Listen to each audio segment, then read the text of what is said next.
الحمد لله القائل أعوذ بالله من الشيطان الرجيم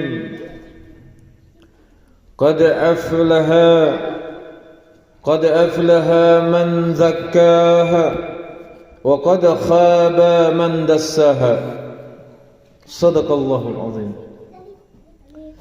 أشهد أن لا إله إلا الله وحده لا شريك له وأشهد أن سيدنا محمدا عبده ورسوله.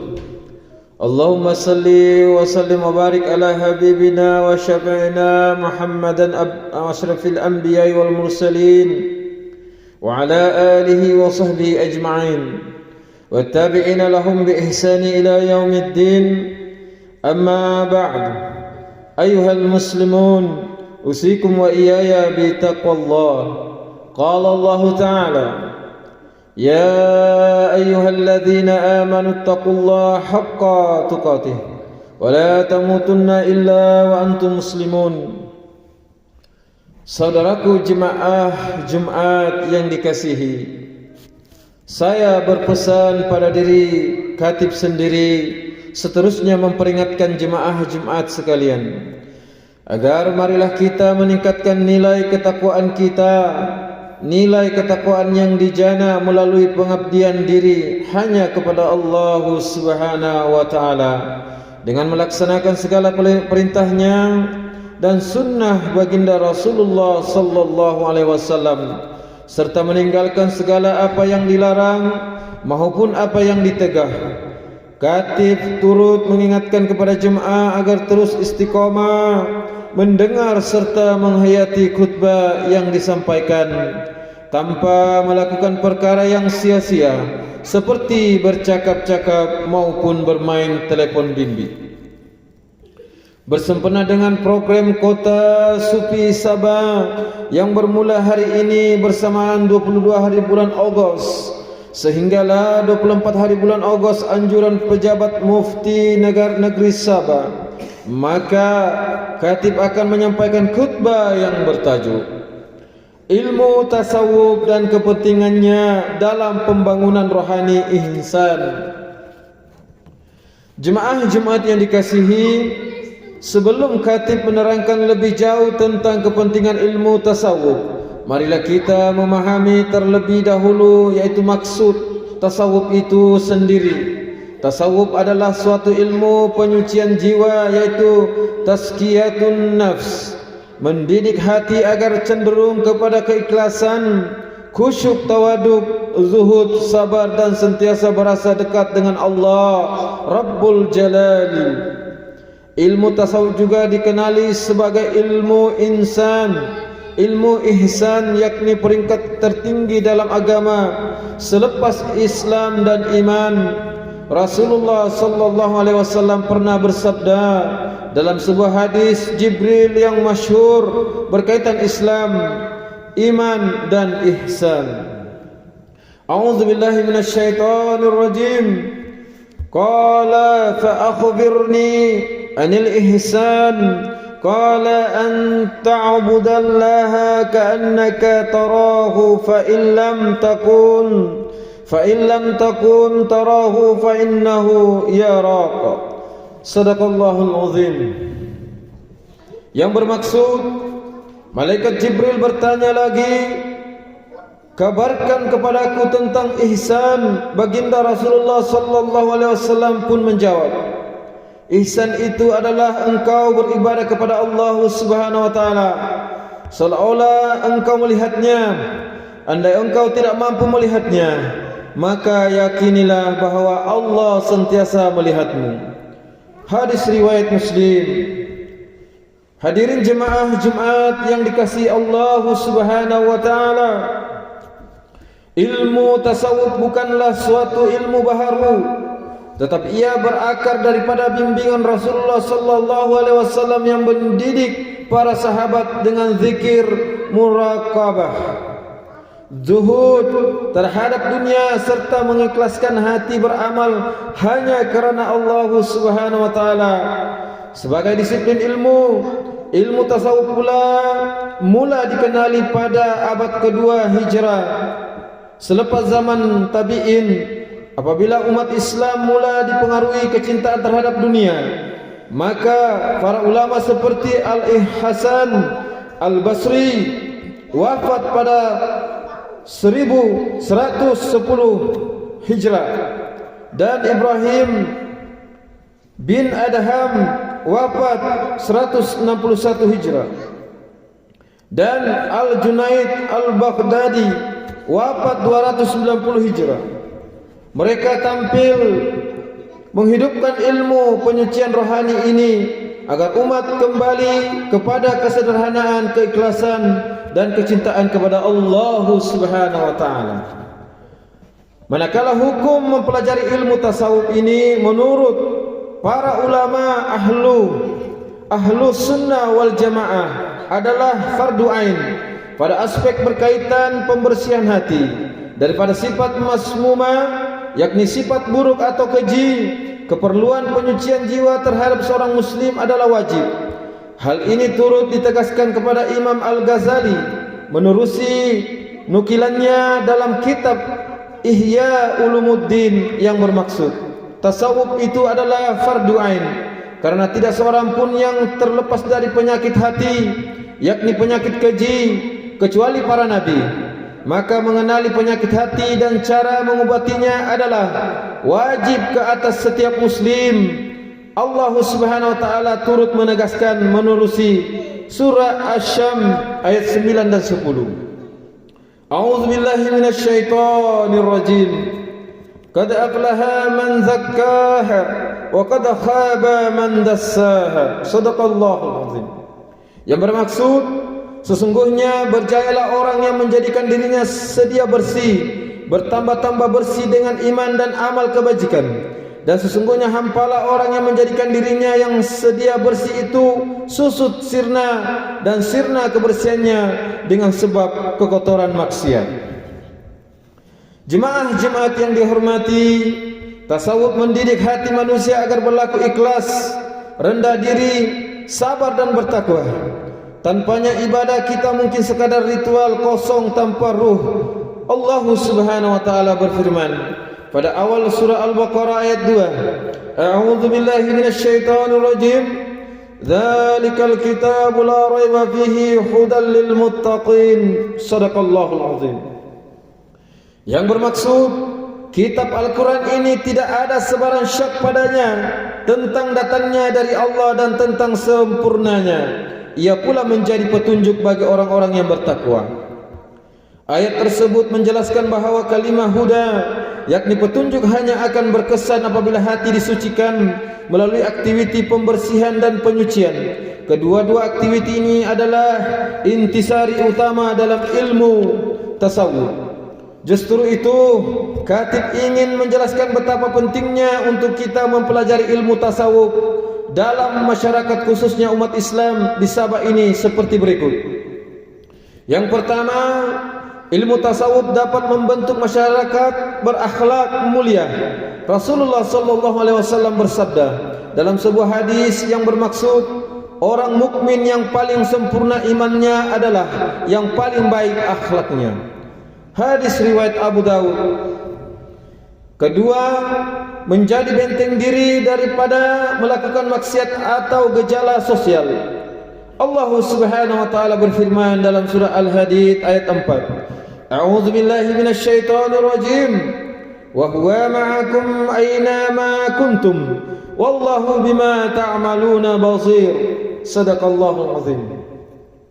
Yang bermaksud, dan ia, yakni Allah, tetap bersama-sama kamu di mana sahaja kamu berada, dan Allah Maha melihat akan apa yang kamu kerjakan.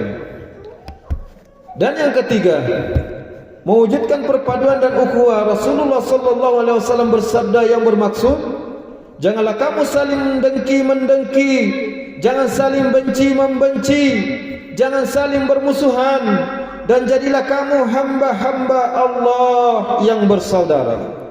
Hadis riwayat Muslim. Dan yang keempat, menyuburkan budaya ilmu dan zikrullah. Rasulullah SAW bersabda yang bermaksud, Dan tidaklah satu kaum itu berkumpul di rumah-rumah Allah, yaitu masjid, sambil membaca Al-Quran dan mempelajarinya sesama mereka, melainkan turun kepada mereka ketenangan, diliputi rahmat, dikelilingi para malaikat, dan Allah Subhanahu wa taala menyebut mereka di sisinya. Hadis riwayat Muslim. Manakala yang kelima, menyokong pembangunan negara madani. Allah Subhanahu wa taala berfirman menerusi surah Ar-Ra'd ayat 11. A'udzu billahi minasyaitonir rajim. Innallaha la yughayyiru ma biqaumin hatta yughayyiru ma bi anfusihim. Shadaqallahul azim. Yang bermaksud, sesungguhnya Allah tidak mengubah apa yang ada pada suatu kaum sehinggalah mereka mengubah apa yang ada pada diri mereka sendiri. Sidang jemaah Jumat yang dikasihi Allah Subhanahu wa taala, tasawuf adalah jalan untuk memperoleh jalan untuk memperelok akhlak dan menyucikan jiwa. Tanpanya pembangunan rohani individu maupun masyarakat tidak akan sempurna. Rasulullah sallallahu alaihi wasallam dalam sebuah hadis sahih daripada Abu Hurairah radhiyallahu an menjelaskan, A'udzu billahi minasyaitonir rajim. Innama bu'istu liutammima salihal akhlaq. Shadaqallahul azim. Yang bermaksud, sesungguhnya aku diutuskan untuk menyempurnakan akhlak yang mulia. Hadis riwayat Ahmad. Maka marilah kita bersama-sama mempraktikkan ilmu tasawuf dengan kehidupan seharian agar lahir masyarakat yang beriman, berakhlak bersatu padu dan diberkati Allah Subhanahu wa taala. Khatib juga turut menyeru kepada para jemaah sekalian, marilah kita menyokong sepenuhnya program Kota Sufi Sabah kali ini. Program ini akan diisi dengan majlis-majlis ilmu seperti acara maulid zikir, tazkirah, forum dan sebagainya. Program yang dapat mengumpul para alim ulama, mursyid, guru dan asatizah Nusantara maupun daripada negara lain sangat sukar untuk dilepaskan. Dengan tema tasawuf sejati, manhaj izlah dan peradaban insan. Program hari ini akan bermula di Kundasang dan penutupnya di Masjid Bandaraya Kota Kinabalu pada tanggal 24 hari bulan Agustus yaitu 2025 bersamaan hari Ahad. Kaum muslimin muslimat dijemput untuk mengimarahkan majlis-majlis ilmu yang berdekatan dengan Anda. Mari kita renungi firman Allah Subhanahu wa taala dalam surah Ar-Ra'd ayat 28. A'udzu billahi minasyaitonir rajim. Alladzina amanu wa tatma'innu qulubuhum bi dzikrillah. Ala bi dzikrillah tatma'innul qulub. Shadaqallahul azim. Yang bermaksud yaitu orang-orang yang beriman dan tenang tentram hati mereka dengan zikrullah. Ketahuilah dengan zikrullah itu tenang tentramlah hati manusia. Barakallahu li wa lakum bil Qur'anil azim wa nafa'ni wa iyyakum bima fihi minal ayati wa zikril hakim wa taqabbala minni wa minkum tilawatahu innahu was-sami'ul alim. Aqulu qawli hadza wa astaghfirullahal azim li wa lakum wa lisairil muslimina wal muslimat wal mu'minina wal mu'minat al ahya'i minhum wal amwat fastaghfiruhu innahu huwal ghafurur rahim. Amin ya rabbal alamin. Allahumma salli ala sayyidina Allahumma salli ala sayyidina Allahumma salli ala sayyidina Allahumma salli ala sayyidina habibina wa syafiina wa sallina. Alhamdulillah.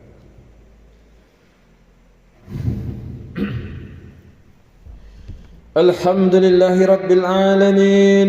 Wassalatu wassalamu ala sayyidina Muhammadin wa ala alihi wa ashabihi ajmain. ومن تبعهم بإحسان إلى يوم الدين. أشهد أن لا إله إلا الله وحده لا شريك له وأشهد أن سيدنا محمدا عبده ورسوله. أما بعد، فيا عباد الله، اتقوا الله حق تقاته واعلموا أن الله أمركم بأمر عظيم، أمركم بالصلاة وتسليم على نبيه الكريم. فقال الله تعالى: إن الله وملائكته يصلوا على النبي يا أيها الذين آمنوا صلوا عليه وسلموا تسليما. اللهم صل على سيدنا محمد وعلى آل سيدنا محمد كما صليت على سيدنا إبراهيم وعلى آل سيدنا إبراهيم، وبارك على سيدنا محمد وعلى آل سيدنا محمد كما باركت على سيدنا إبراهيم وعلى آل سيدنا إبراهيم في العالمين إنك حميد مجيد. آمين يا رب العالمين. اللهم اغفر للمسلمين والمسلمات والمؤمنين والمؤمنات الأحياء منهم والأموات. اللهم أنزل الرحمة والبركة والهداية والسلامة والسكينة والsehat daimah ala malikina ke bawah duli yang maha mulia Sri Paduka Baginda yang di Pertuan Agung. Wa kadzalika ala fahamatir ra'isil a'la, Tuhan yang terutama yang di Pertuan Negeri Sabah. Waj'alillahumma hazihil baldata wasaira biadil muslimin aminatan mutmainnah innaka raufur rahim. Allahumma fa'anna al-bala wal waba wal fasya wal munkar wal mihan wal fitan ma zahara minha wa ma batan min baladina hadza khass wa min buldanil muslimin amma innaka ala kulli syai'in qadir. Ya Allah, selamatkanlah saudara kami yang dizalimi di bumi Barakah Palestina. Kasihanilah dan limpahkanlah rahmat-Mu ke atas mereka. Ya Allah, naungilah kehidupan kami di kampung ini, estate ini, tempat kami mencari rezeki, negeri ini dan juga negara kami. Hiasilah diri kami dengan sifat terpuji dan jauhi kami daripada sifat yang keji. Jadikanlah kami dan keturunan kami orang-orang yang istiqamah, mendirikan sholat secara berjamaah, menunaikan zakat, berpuasa dalam bulan Ramadan, mengerjakan ibadah haji, mewakafkan harta dan berinfak pada jalan yang Kau ridai. Sesungguhnya hanya kepadamu jua ya Allah tempat kami mengadu dan memohon pertolongan. Rabbana atina fid dunya hasanah wa fil akhirati hasanah wa qina azabannar. Ibadallah, alhamdulillah. Inna Allah ya'muru bi'adli wal ihsan wa ita'i zil qurba wa yanha 'anil fahsya'i wal munkar wal baghi ya'izukum la'allakum tadhakkarun. Fazkurullahal azim yazkurkum washkuruhu 'ala ni'amihi yazidkum was'aluhu min fadli yu'tikum wa la dzikrullahu akbar wallahu ya'lamu ma tasnaun. Aqimus shalah.